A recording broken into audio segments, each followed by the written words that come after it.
بسم الله الرحمن الرحيم.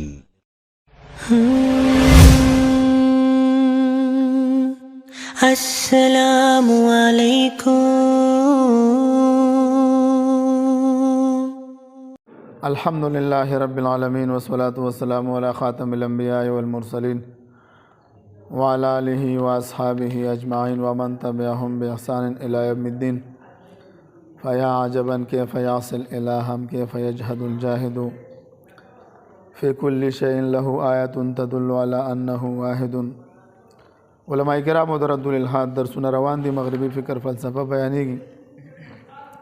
پرون موږ وضاحت کړو چې د مسلمانانو په معاشره کې د الحاد د خورېدو اسباب او وجوهات کوم یو دي. موږ لس وجې ذکر کړي مولوي صاحبانو. اول سبب موږ ذکر کړو چې د مغرب فکری غلامی په وجه باندې سکیږي دا خورېږي. دویم نمبر چې مغربي طرز باندې چې کومې تعلیمي ادارې دي دا خوري.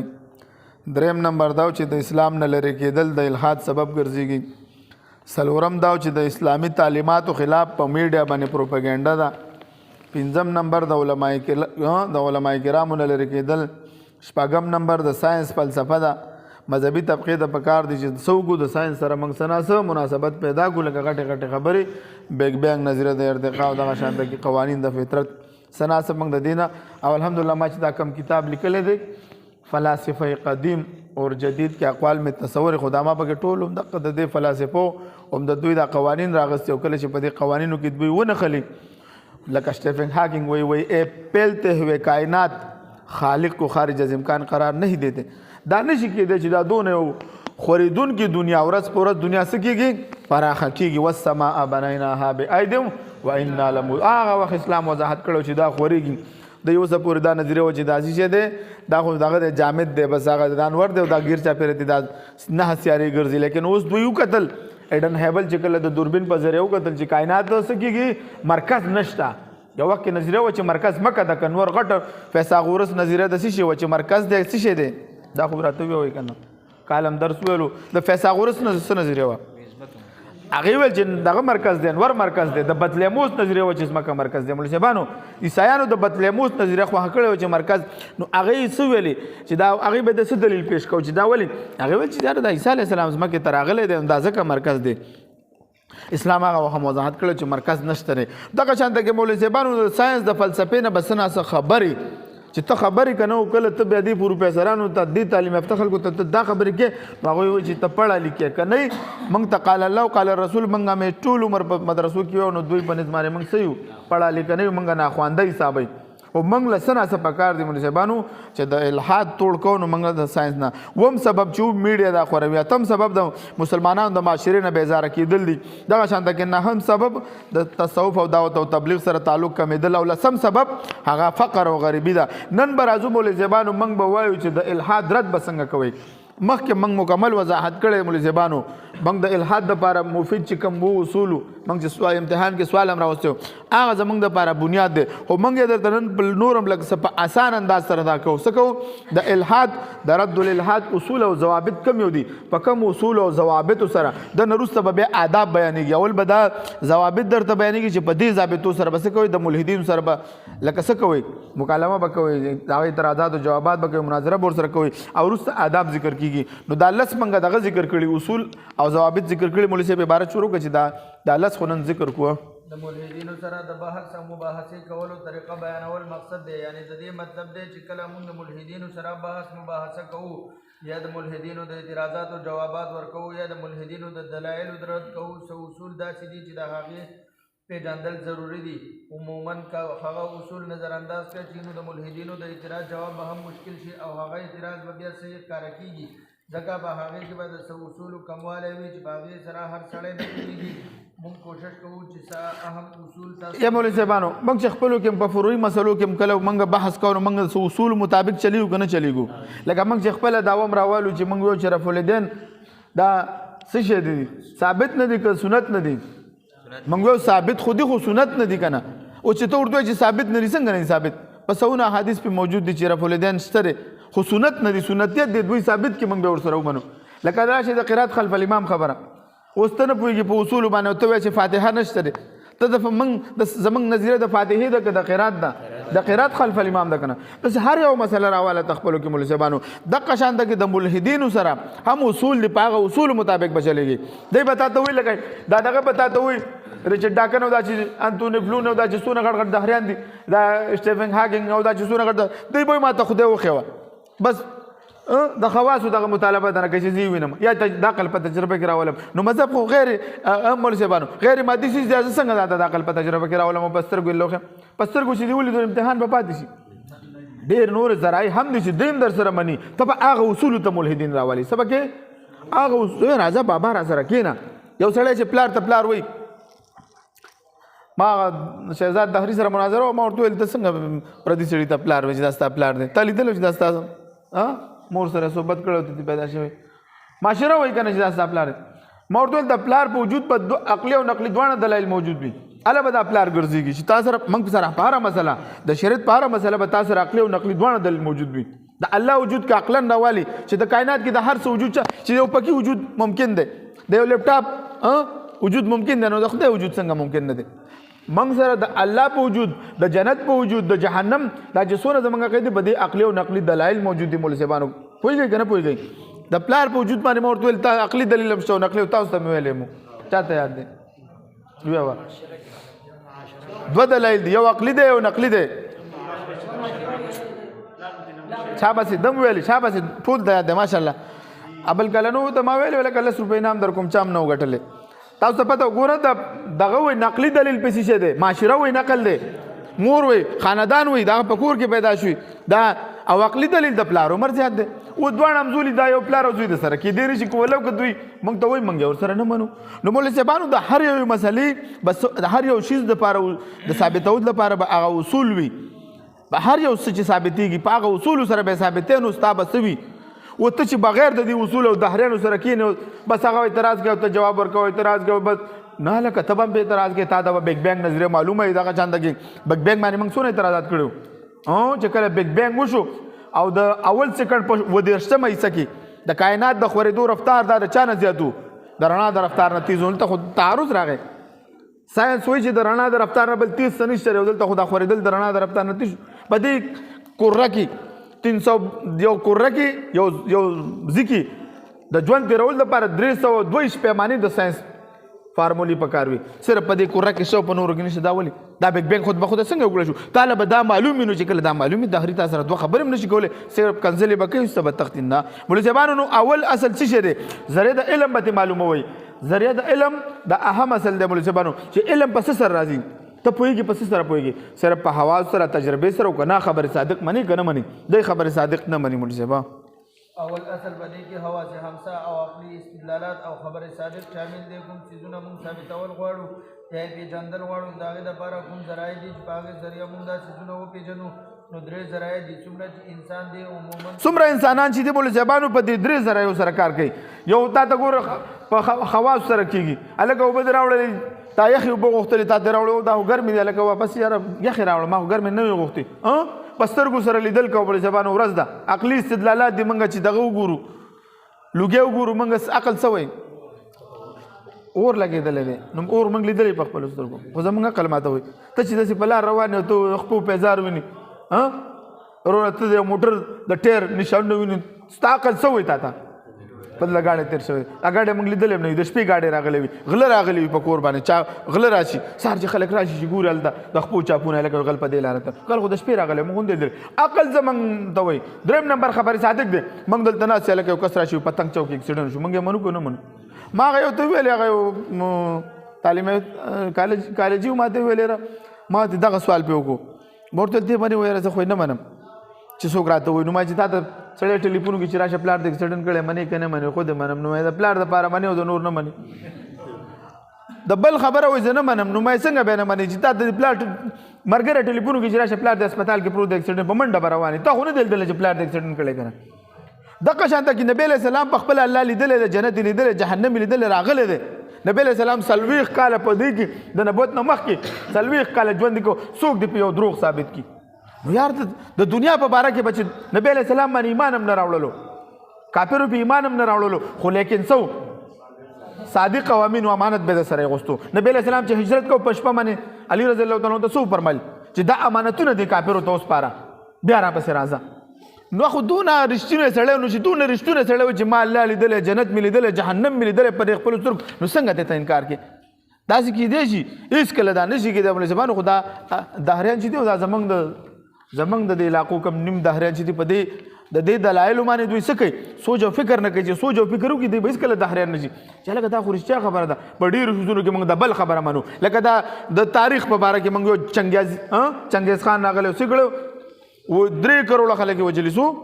هټلر چې ټول یهودیان ختم کړي وي دا لږ یهودیان دې دپاره پرېږدم چې پته ولګي چې دا دونه زندقان دي دا که موږ وایي دا ټول ختم کړم بیا به د دې خباست خلکو ته نه معلومېږي او نن دا وګورئ د هغوی ظلمونه او هغه خباست دي هټلر خو چا نه دی لیدلی جنګ عظیم اول او دوم موږ نه دی لیدلی جاپان باندې چې د امریکا ایټم بم لړکو موږ لیدلی خو موږ ته خو تاریخ بیانېږي نو موږ یې رښتونه منو نو چې رښتونه دا منې نو بیا به دام منې مولوي صاحبانو دوباره شروع کړه واو صحیح ده اول ذریعہ چې حواس دي د حواس نه مراد په لاس سره مس کول پسترګو سره لیدل کتل په ژبې سره اسکل په غوږونو باندې اورېدل په پوزې سره بوی کول نو دا حواس ګټه ذریعہ د علم او د ثبوت ده که په دې پنځو واړو کې هر یو سره کوم څیز ثابت شي هغه به دلیل په میدان کې قبول وي دویمه ذریعہ د علم عقلي استدلالات دي اول اصل کې 3 خبرې وي سو وي بل امتحان کا راځي د سوال بدر باندې راولم اول عقل کې دغه چې دغه دا ټول د لس اصول دي رد الحاد اصول اول چې اول اصل کې 3 خبرې وي حواس دي عقلي استدلالات دي او خبره صادق دي دا لس اصول دي دا ختمول پکار دي هم د علم ذریعہ دا مثلا تاسو ته لګي ولیدونو توای هل تمول لګي یا بل څه باندې لګي دی ولیدونو ته په پته ولګي چې دلته شری اور لګیدل دي تا بستر ګوند دل په غوګوند دي اوریدل نه د پلاس مسکړه لیکن بیا هم ته وای چې اور لګیدل دي ځکه چې ته پوهیږي چې لګي د لګي موجود کې دل په دې خبره دلیل چلته اور موجود دی هم داسې تا په خاور یا په شګه باندې د خپل نشان ولیدو لکه چې ما وضاحت کو دریم نمبر د علم د حاصلولو درې مزرې چې دا خبره صادق دی مولوی صاحبانو د رښتیا وایونکي په خبره باندې عمل کول چې په باندې زمونږ اعتماد وي کله چې موږ ته خبر راغلی موږ منو که هغه زمونږ په عقل کې راځي او که نه راځي او ډېره خبره به ناشنا خبره به ته ورستا په عقل کې به نه راځي خو بیا یې منې لږه وکېدی شي زمونږ په عقل کې خو نه راځي وکېدی شي ځکه موږ یې مشاهده کولی شو که مشاهده یې نه شو کولی که موږ یې څکلی شو او که نه شو څکلی دا څومره جراثیم یا مولوي صاحبانو څکلی شو دا څومره جراثیم چې دي جراثیم څوک لیدلی شي جراثیم څوک نشي لیدلی بیا د ساینسدانانو په خوله باندې موږ ولې یقین کوو خو موږ رښتونی ګڼو که نه دا صرف یو څو یو شابه برابر څومره جراثیم چې دي کتاب مطالعه دین د موږ په سترګو نه شو لیدلی دا خو صرف یو څو ساینسدانانو د رتبې نه خودبین په ذریعه لیدلي او موږ منو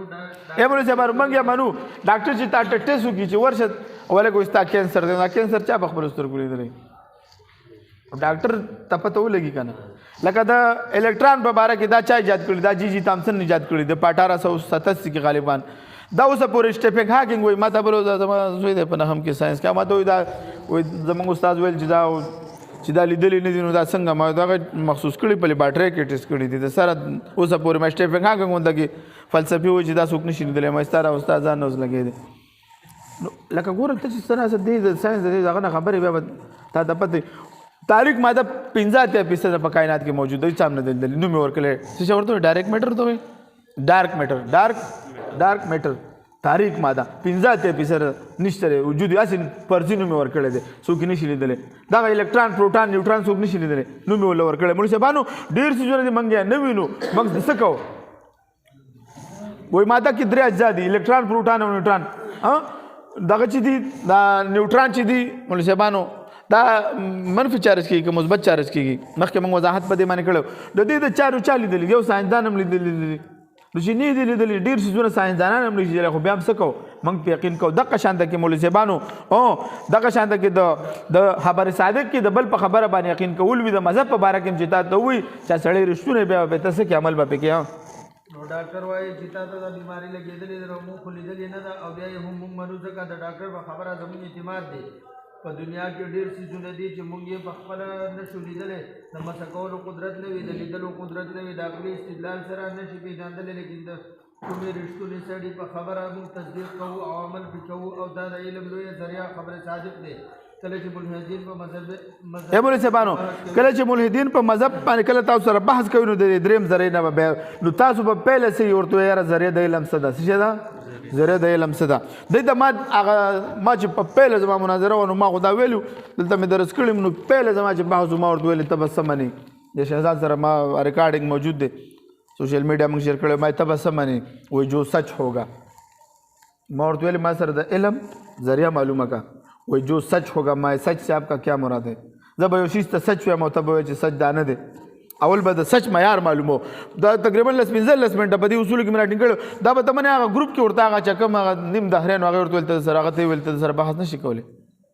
چې تا ما سره اصول مقرر کړو او د اصول نه بغیر چا سره بحث نه کوي ګوره ځان به زور باندې کندې ته نه غورځوي نو مسلمانان کندو ته غورځوي د دهریانو سره بحث ډیر ګوره په اعلی پیمانه کیږي چې تا ته په دې عبور نه کنه اول ما ته چې په دې عبور نه دا به ته مریض به غبراویدم ما زما خپل ایمان خراب شي کاغوی ما منه اوس الحمدلله په دې کې خو الحمدلله ما چې دار چې ډاکن والله چې رچ ډاکن څه هغه قبر نه را پاسه هغه سټیفن هاکینګ والله چې راځه را میدان ته دي شي راځه نو څه ولې څه وجه ده مولوی صاحبانو وجه ده کنه چې دا اصول په ذهن کې پاخه شولو چې د دې اصول سره به موږ څه کو د سره به موږ بحث کو بغیر اصول چې کینو موږ ورته چې راځه ته اعتراض کوو زه اعتراض کوم بیا به تمانه ځانم خلاص نه کې په اعتراضاتو باندې صرف په ماده کې چې په اعتراضات راشو نو مولوی صاحبانو کله چې دا ملحدین راشي نو دوی څه کوي یا د خواصو مطالبه کوي موږ ته وخایا یا د عقلي استدلال مطالبه کوي نو د علم درېمه ذریعه چې دا خبره صادق دی کوشش وکړي چې په درې وانو په ذریعو سره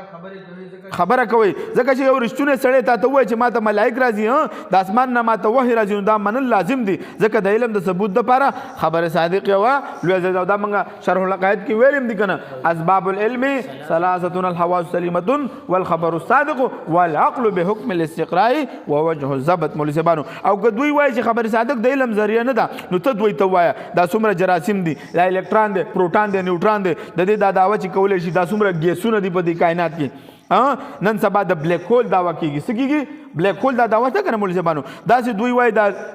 مرګ ګرځي چالي دلې دي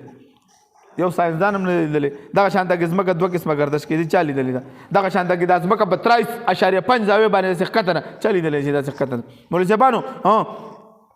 ځمکه ګول د سیارې موجود دی وغیرہ نو دا هر چا نه دي لیدلې صرف د ساينسدانانو په خبره یقین کوي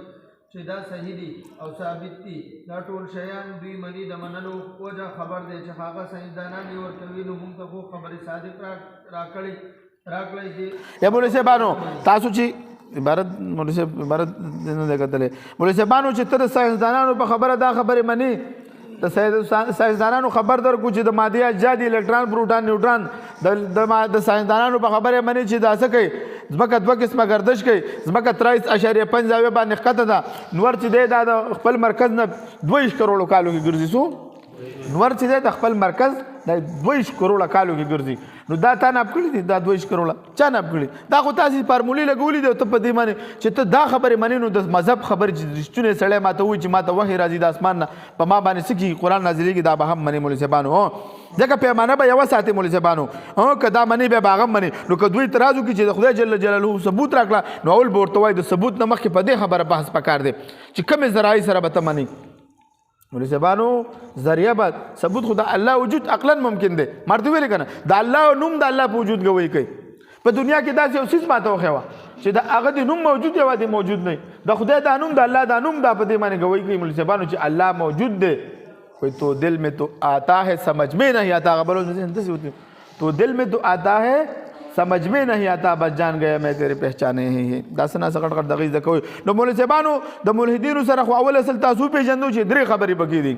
چې دي حواس دي عقلي استدلالات دي او خبر صادق دي دویم اصل چې دي خلاف عقل ماورا عقل د دې وضاحت بکو مخکې خپو یاد کړم ان شاء الله دا 33 او شابه یو خلاف عقل د خلاف عقل مطلب دا دی چې یو څه عقلي تور باندې باطل وي او بل دې ماورا عقل هغه د عقل نه خلاف خو نه وي لیکن په عقل کې ناراضي په عقل کې ولې ناراضي ځکه چې د عقل هغه نظیر نه وی لیدل او هغه تجربه یې نوی کړي کوم چې عقلي تجربه په هغه کې نوی راوستي یا مولوی صاحبانو خدای عبارت د سوي چې څوک نه پیږي احمد دا والا دا ورکه چې هغه دغه دی او تو ورکه احمد ابته خیر دې کړ مولوی صاحبانو خلاف عقل څه ته وي بار ما ویلو ماورا عقل خلاف عقل څه ته وي خلاف عقل دي ته وایي چې هغه عقلا باطل وي د هغه په ناممکن کېدو باندې خلاف عقل بیا وایي یاسینا شابسي خلاف عقل چې د هغه په ناممکن کېدو باندې موږ سره عقلي دلیل موجود وي لکه شپه ورځ ده شپه او ورځ په یو ځای جمع کېدی شي اوس یو سړی وایي چې دا شپه هم ده او ورځ هم ده موږ وایو نه دا غلطه رسته ولې موږ سره په د عقلي دلیل موجود دی دا خبره ناممکنه ده یا به شپه یا به ورځ وي دا عادت به یا پنځه یا به څلور دا اوس پنځم دی او څلورم دی دا اوس خلاف عقل خبره ده دا عادت په ناممکن کېدو باندې چې دا پنځه او څلور دی په ناممکن کېدو عقلي دلیل څه شی دی یا پنځه دی یا څلور دی داسې نور ګڼ مثالونه تاسو بیانولی شي مولوي صاحبانو پوه شوئ نو دې ته خلاف عقل وایي نو دی به ماورای عقل خبره ماورای عقل خبره به څه کوي خلاف عقل دی وایي د اسلام ډېر عقاید خلاف عقل دی موږ خلاف عقل نه دي ماورای عقل دی زموږ عقل کې نه راځي عقل کې ولې نه راځي تا باندې ولې سوال وشي دا ګوره دا ضروري خبره ده دیخ کې نه مولوي صاحبانو عقل کې ولې موږ دغه نه راځي ملنګ جان نه راځي نه شاباسي که نه کتاب کې لیکلي که نه لاندې سر کته کوي هغه نظیر نه وی لیدلی تجربه عقل په تجربه کې نه راوستي ځکه ماورای عقل ده و چې کله جنت موږ په تجربه کې راولو بیا په ماورای عقل شي ما دپاره او تاسو دپاره الله چې موږ په جنت کې ووینو د هغه دیدار وکړو موږ دپاره بیا ماورای عقل شي اوس ماورای ما او تا دپاره به یو شیز ما مخکې په د بحث کړی یو شیز به ما او تا دپاره ماورای عقل خو نبي علیه السلام ته دا ماورای عقل دي څه دا خو په خپلو سترګو لیدلي مولوي صاحبانو ماورای عقل زموږ دپاره دي موږ چې کله وینو نو کله چې موږ د عقل په دغه کې راوستو تجربه کې بیا به هغه شي څه شي لکه ډېر شیزونه به تا دپاره ماورای عقل خو بیا په تجربه کې راوستي هغه دپاره به څه وي ماورای عقل به نه وي نو دې ته ماورای عقل وي مثلا ساینسدانان وایي دا عبارت وي مثلا ساینسدان وایي چې یوه ستاره ماته شي هلته بلیک هول جوړ شي او په دې بلیک هول کې ټایم هم نه وي او نه پکې مکان وي هلته ټایم او مکان ختم شي دا زموږ په عقل کې نه راځي داسې کوم شی دی چې هلته نه ټایم وي او نه مکان وي د ټایم او مکان نه بغیر موږ څه لیدلي نه دي دا د عقل نه بالاتر دی خو د عقل نه خلاف نه دي اکثر ملحدین یا مولوي صاحبانو دوی وایي که نه یوه ستاره ماته شي سیاره او ستاره کې فرق کولی شي ستاره خپل رڼا لري او سیاره د بل ستارې نه رڼا اخذ کوي ځمکه سیاره ده که ستاره ده شابسي او دغه شانته کې نور دا ستاره ده مولوي صاحبانو دوی وایي چې کله دغه شانته کې دا یو ستاره ماته شي هلته بلیک هول جوړ شي څه شي نو بلیک هول کې دا دغه چې شي دا غټه ستاره ده ګوره دا نور دا 15 دا 12 لکه چند دا ځمکې نه غټه ده دا چې کله بلیک هول ته وردن نه شي دنه به یو ذره جوړه شي دلته به مکان زمان ټایم هر څه به ختم شي او دا زموږ عقل کې هم نه راځي خو موږ د ساینسدانانو په خبره څه کوو یقین پې کوو که نه مولوي صاحبانو اکثر ملحدین دا کوي عبارت اکثر ملحدین دا کوي چې کوم شیان په عقل کې نه راځي هغې ته خلاف عقل وایي مثلا د جنت او جهنم تفصیلات دي لکه راځي چې جنت کې به یو ونه چې زر کاله به د هغه نه یو تیز رفتار اس تاویږي دا زموږ په عقل کې نه راځي ځکه موږ لیدلې نه ده خلاف موږ نه لیدلی چې کله به موږ په خپلو سترګو وینو زما اس یو پې موږ په خپله سورلي ولې نه کوو چې زر کاله پې روان یو ټکه ټکه او ټکه ټکه خدای پاک هم دې ولله بوځي که نه والله مولوي صاحبانو داسې ونې به یې داسې ښایسته بیرې به یې داسې توتان به یې داسې انار به یې رومان به یې داسې مختلف قسم به وجات به بیا به خوري به دا ټول به انشاءالله دا ایمان دی ګوره والله دا یقینا درته دا ایمان دی حضرت علی رضی الله تعالی عنہ نبی علیہ السلام ته ویلي د الله رسوله په خپلو سترګو یې همدونه دغه نشته دی عقیده نشته او یقین نشته نو مې چې ستا په خبرو د الله د محبوب په خبرو دغه شان زموږ هم یقین دی اوس دا فرټ چې زه خپله چې په دې 15 شپږ کاله دې فلسفې ته راغلی منو علی وجه البصیرت عقلی طور علی وجه البصیرت الحمدلله ایمان میں اللہ موجود ہے جنت ہم موجود ہے جہنم ہم موجود ہے حساب ہم کتاب دے اللہ ہم دے سکی بے حساب بے کتاب جنت تبوز ہے اللہ ہم دے جہنم نوز آتی نو بولے صاحبانو دی وی دا خلاف عقل خبر دا منگ ورطا وایو عبارت بھی ہوا او خلاف عقل هم نه ځکه زموږ په دې خبره یقین دی چې یوه وړه ونه جوړېدی شي نو لویه ونه ابل صاحبانو دی وی دا زر کاله به دا څنګه تاویږي دا ډېر ناممکن خبره موږ دې کې ناممکن څه خبره چې الله وړه ونه پیدا کولی شي غټه نشي پیدا کولی وی دا خلاف ولې خلاف عقل د آدم علیه السلام باره کې راځي چې د قد څومره شپېته فوټه شپېته ګزه مختلف روایت دي پکې وی دا خلاف عقل دی موږ ویلې چې شپږ فوټه 15 فوټه 3 فوټه پور انسان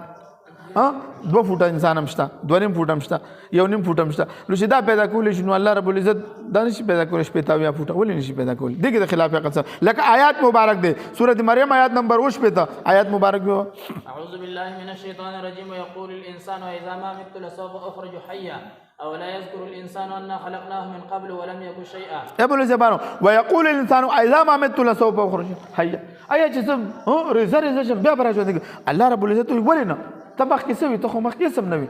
دغه شانته کې دغه شانته کې دا بل انسان دی دا بل آیات مبارک دی سورته قیامه آیات نمبر 4 ايحسب الانسان ان لن نجمع عظامه بلا قادرين على ان نسوي بنانه د فنگر پرنټ دا نن سبا چې انسانان ته معلومیږي دا په دې صدۍ کې ایجاد شوی دی او اسلام هغه وخت وضاحت کړو الله هم په دې قادر چې د هر یو انسان بندونه بم کیږي چې مفسرین د بنان نه په معنا د بندونو سره کوي لیکن اوس علما کرام فرمایي چې فنگر پرنټ هغه وخت اسلام وضاحت کړو دا یو انسان شل ګوتی دي سو لاسونو لس دخپو اتاره به خلک دي دا اوس کیلکولیټر منظر په دا هر یو دا ماده کې دا خصوصیت د کم ځنه پیدا شو چې ستا شناخت په فنگر پرنټ باندې کیږي مولوی صاحبانو بل څوک به داسې وکړي چې الله نه موجود داسې یو کامل ذات نه موجود مولوی صاحبان تاسو سوچ وکړئ د دې رب نه به دوی انکار کوي عبارت دنیا کې اکثر سيزونه دي چې زمونږ په عقل کې ناراضي بیا یې هم مونږ منو په حدیث مبارک کې راځي چې انسان تبا په سفر اواړو 114 نمبر خا عبارت دی ویلو هغه زو یو صحیح ده پرې دا عبارت وایي صحیح ده دنیا کې اکثر سيزونه دي چې زمونږ په عقل کې ناراضي بیا یې هم مونږ منو په حدیث مبارک کې راځي چې انسان تبا په جنت کې وزر ورکړی شي هغه به الوزي نو اول به په دې حدیث باندې مستشرقین اعتراضات کوي چې انسان به څنګه الوزي چې کله جهاز ایجاد شو ابو صاحبانو اوس انسانانو لوزي جهاز نه مخکې خو انسانانو لوزي انسانانو سره لوزي نن نسل کاله مخکې کده دې زمانه په باره کې خلکو ویلو جاله کستا په یورپ کې زوی ورور بدی ته لایف ور سره خبره کې دا عقل مني یو دغه د صورت د پلاستیک او د ټیمانو د مختلف معدنیاتو نه د یو موبایل جوړ کړل د دې کې دونه پاور یو انسان اختیارول شي چې دلته نه تا دا کنیکټ کول شي جنت په باره کې راځي چې جنت نه نو دي شي بشي ستا ذهن به جنت سره کنیکټ شي که چرګ واړ چرګ به ملاوي او ګډان واړ ګډان به ملاوي او فروټ ملاوي نو دوی وای دا خلاف عقل دا مونږ چې دا انسان دومره کنیکټینګ کولای شي چې په یورپ کې ستاسو کوی رشتہ دار الته به لایف میچ شروع یو ته به دلته ګوري بال په بال به ګوري څه وخت پم پکې نه چې 15 منټه پس را ورسېږي نو چې دونه تیز رفتار سروس ته دنیا کې انسانان درکول شي د خدای مل مسجد به څنګه مسلمانانو 5G ټیکنالوژي را روانه ده 5G ټیکنالوژي را روانه هر څه باندې ذهن سره کنیکټ شي کوړ ته بنوزي بل په لګا ورشه ماشینه جامې وینځ لکه ورشه خورېګه الګ ورشه ترکاری پاک لګ وخت پس یقینا درته دا خبره خو زمونږ دا بیان نه به موږ بمړیو که څوک یو راغی بو چې هغه وخت دا روان دي دنیا کې به تاسو جنت جوړیږي نو بیا به څنګه د جنت د نعمتونو انکار وکړي اخو د لوی میل مستیاد د الله تعالی چې د ټولو کې د غټه میل مستیاد سعودي عرب د شاهي خاندان دوی ته پورا هغه یو خدای له سور کې به دغه مل مستیاد دغه د دنیا د فروټ نو د الله دربار کې مل مستیاد ډېر لوی مل مستیاد او الله دې لبوزي مل زبانو عبارت په نو خلکو په خپل ولید الهم داسې ګنن د نن نسل کاله مخکې خلکو د دې زمانه په باره کې خبر شوی وي نو هغوی به ویل چې دا زموږ د عقل نه خلاف ویل به چې خلاف عقل خبره ده یا 2070 باره کې 2070 نه 2050 باره کې راځي ابل د پاکستان یو دغه د آیفون کې کار کو هغه اوس یو داسې دغه جوړ کړی دی په دې لاس باندې کې د بس تا ته موبایل په شان کار کوي لږ وخت پس بس یو سیم تا ته په دې سترګو کې فټ کی او بس دا موبایل سیستم به ختم شي ټول دنیا به در سره کنیکټ شي څه کیا کوه ته سوچو که دا زموږ په عقل کې نه راځي دا عقل نه خلاف هم نه ده نو مولوي صاحبانو پوه شولې تاسو په دې باندې دویم اصل څه شی مولوي صاحبانو خلاف عقل او ماورای عقل دا به پیژنې دریم اصل چې د دعوی د ثبوت معیار به څه وي مولوي صاحبانو یو څوک چې دعوه پیش کوي د لپاره موږ دوه معیارونه ذکر کړي اول دا چې هغه دعوه عقلا ممکن وي که نه د الله وجود عقلا ممکن دی که نه دی ولې نه دی مار ته ویلي دي که نه چې هر د لپټاپ وجود عقلا ممکن دی د پکې ممکن دی نو د الله وجود څنګه ممکن نه دی او بل دا چې هغې په څه کې د هغه دپاره تا سره د هغه د اثبات دپاره تا سره څه وي تا سره عقلي یا نقلي دلیل موجود وي در سره مولوي صاحبانو دریم اصل دا دی چې د دعوې د ثبوت معیار به څه وي کومه دعوه چې انسان کوي د یو څیز د هغې په باره کې د ثبوت تاسو چې کله ملحدینو سره بحث کوئ ورته د دعوې د ثبوت معیار به څه وي په دا به ورسره کوئ دا به د مخې ته یاد د نه مخې ته به د ایښئ او ته به څه کې بحث به کوئ ډاډه ورسره بحث کوئ ولې چې تاسو کال سر مغربي فلسفه ویل چې دې باوجود هم تاسو دغه سره بحث نشئ کولی یا دې باندې خپل یو مجلس ولګوي دا ضروري دی اوس ډېرې خبرې تاسو زده کړئ اول دا عبارت مې وشوه عموما دوه معیار دي اول دا چې دعوی عقلا ممکن دعوا عقلا ممکن وي یعنی یقیني طور سره د خلاف عقل نه وي اگر چې موږ په عقل کې نه راځي دا چې تا ته دا اعتراضات در باندې شروع کړي چې دا جنت دی دا غټونه دا وړونه دا او جنت دی او جهنم دی او دا اعتراضات در باندې شروع کړي دا الله وجود دی نو دا ورته دی د خلاف عقل څه خبره چې دا هر څه عقلا ممکن دی خدای الله وجود عقلا ممکن دی جنت هم ممکن دی جهنم ممکن دی که الله وجود نه وي قیامت نه وي بیا به ظلم وي خلکو سره ظلمونه کیږي هلته ورته مالک یوم الدین که نه ورځ یې ورله ټاکلې ده چې الله رب العزت به څه وي په دې ورځ به خپلې فیصلې کوي مولوي صاحبانو دویم نمبر چې د هغه په ثبوت کې کوم صحیح عقلي یا رښتونی نقلي خبر موجود وي او عقلا ممکن وي او رښتیا نقلي خبر وي مثلا د خدای جل جلاله د ثبوت خبره دا دوی وایي خدای ثابت کړه چې مونږ وګورو مونږ وایو د خدای جل جلاله وجود عقلا ممکن دی د هر شي وجود عقلا ممکن نه دی عقلا ممکن ابن صاحبانو چې څنګه د هر شي وجود عقلا ممکن دی نه چې ټوله دنیا پیدا کړې نو د هغه په ناموجود کېدو باندې یو عقلي دلیل ته پیش کړه که نه الله ټوله دنیا پیدا کړې ده ته د هغه په ناممکن کېدو یو عقلي دلیل ما ته پیش کړه د الله وجود ما ورته هغه پوسټ هم کړی ما خبره دا نه چې د الله وجود ثابت کړي د الله د وجود خبره ده خبره ستا د وجود ده او زما د وجود ده چې ته دې ام خلقو من غیر شیء ام هم الخالقون تاسو خپل خدایانه څه وکړه تاسو بغیر د خدای نه ځان نه پیدا کړی چې تکړه شي کنه اوس که انسانان ډېر هم ترقي وکړي لیبارټریانو کې څه کوي د سړي او د ښځې داسې د زنانه رحم ته د یو کته چې دکې کم لوازمات وي چې دا انسان پکې تیاریږي هغه شان دغه دوی یو پلاسټک یو داسې یو دغه جوړ کړه یو ماشین یې جوړ کړو خو بیا هم څه کوي د سړي او د ښځې سپرم ماده یو ځای کوي بیا انسان پیدا کوي موږ د نر زامن شي بغیر د مادې نه انسان پیدا کوي د انسان او د سړي د مادې نه څوک چې روح نه نویستلی په یو ماشي ژوندي کړی د په روح تمام جهان دی به واچي یو ماشي کې به روح پیدا کړي هېڅکله نشي کولی مولوي صاحبانو څوک د خاورو شي یو ګل پیدا کولی پیدا کړی د خاورو ګلستان پیدا به کړي بغیر د بیج نه بغیر د تخم نه به څوک ګل پیدا کړي پلاستیکي ګلان به یې ورته ګوري خاندې به څوک د څنګه چې ګوهر پیدا کولی پیدا کړی د څنګه دورمرجان دی پیدا به کړي ټول ساینسدانان دې راجمع شي د یو عام کاڼي نه د دورمرجان پیدا کړي د لال او جوهر پیدا کړي دا چا پیدا کړي الله پیدا کړي دي او الله رب العزت کنټرول کوونکی دی ان الله یمسک السماوات والارض ان تزولا الله وایي دا ځمکه اسمانونه من کنټرول کړي دي کچری ولئن زالت کچری دا په زوال راشي د الله نه علاوه څوک نشي چې دا کنټرول داسې لوی الله موجود دی داسې خالق زموږ جملو صاحبانو کوم دي ته روان کوم دي ته خبره ورسېدله نو چې دا تم تکړه شه د الله د وجود په باطلوان یو وخت دلیل پیش کما ته زه به دې بیش کړي عبارت مخکې دا هر شی وجود عقلا ممکن دی داسې چې ټوله دنیا یې پیدا کړې ده د هغه په نه موجود کېدو باندې دلیل عقلي نشته دی مولوي صاحبانو د دې په ثبوت کې موږ سره صحیح عقلي دلیل هم شته دی او رښتونی نقلي دلیل هم شته دی صحیح عقلي دلیل دا دی چې په دې دنیا کې څومره څیزونه موجود کېږي د هغې نه وروسته څوک وي چې هغه څیز یې جوړ کړی وي خود به خود یو موټر کار هم نشي جوړېدی او دا مسلم اصول دي لکه چې ډاکن چې و چېره زه خدا نه منم چې هلیکاپټر په هوا ګرځي دا خود به خوده جوړ شوی نو دا خدای ټیک د دنیا پیدا کړی نو خدای چا ما ورته ویل نو داخله نو چې خدای چا پیدا کړو خدای پاتې نه شو خو بیا مخلوق شو بیا بل خدای پاتې نه شو مخلوق شو بیا بل خدای نو په کائنات کې خو بیا ستا د په دې تصور سره خو بیا د سره د خدای وجود باطل کېږي نه په کائنات کې توازن پروت دی څه شی دا توازن د خدای په وجود باندې غټ دلیل دی لکه یو خدای به د زید د امر د بکر د ژوند فیصله کوي بل به د مرګ فیصله کوي خامخا په ته مرګ راځي که نه بل به وایي زه د په ژوند نو بیا به څه کېږي د فساد را لو کان فیهما آلهة الا الله لفسدتا دا عقلي دلیل هم دی او نقلي هم دی مولوي صاحبانو چې موږ له قرآن ذکر کړی دی د قرآن کریم ګڼ آیاتونه په ده باندې دی وایي چې موږ مړه شو بیا به څنګه راژوندي کېږو فاحیا به الارض بعد موتها دا ځمکه چې مړه شي څوک یې راژوندي کوي الله یې راژوندي کوي مولوي صاحبانو ګڼ دلایل په دې قرآن کریم کې موږ دا الله رب العزت وایي فرجع البصر هل ترى من فطور وګوره دا سترګې د خوا دې خوا نظر وکړه هل ترى من فطور ثم ارجع البصر کرة انقلب الیک البصر خاسئا وهو حسیر سترګې به دې ذلیله شي تا ته به ښکته راشي چې په دې کائنات کې څه نشته عیب پکې نشته دی مولوي صاحبانو داسې لوی الله موجود دی دوی څه کوي نو مولوي صاحبانو خبره دې ذکر روانه ده کوم ذکر روانه ده خبره مولوي صاحبانو دا مسلم اصول دي عبارت ویوه چې دا یو څیز دپاره څه ګوري پیدا کوونکی مني مولوي صاحبانو نو د خدای د کائنات دپاره څنګه ته خدای نه منې او دا مسلم اصول دي د ټولي دنیا په نس دوی وایي دا سیس پلان کې ایجاد کړی دا پلان کې او چې د الله جل جلاله د وجود خبره راشي نو دوی وایي دا دنیا په خپل چلیږي او زه به دې کې دا مولیکم اوس دی به پکې شامل کړي چې کله د انسان د خپل وجود خبره راشي نو دا وایي چې دا خود به خود پیدا شوی دی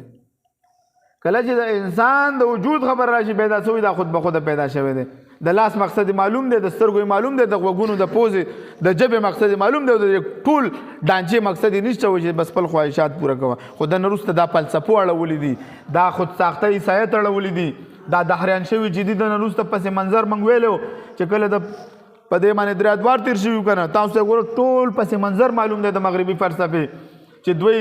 د مذهب نه تنګونو مذهب نه چې تنګو مذهب پړې د غاړې نه ویستو بیا څه شو د جدید الحاد پیدا کېدو درې وجه موږ ذکر کړی یو پکې دا دهریان پیدا شو فلسفه پکې پیدا شو نو دوی کتابونه وکتل خلک لاړ دهریان شو اوس د خدای نه انکار کوي مولوی صاحب عجیب مخلوق د عقل نه ډېر لري دي او نقلي خبر هم موجود دی ټول انبیاء کرام علیهم السلام خبر ورکوي دي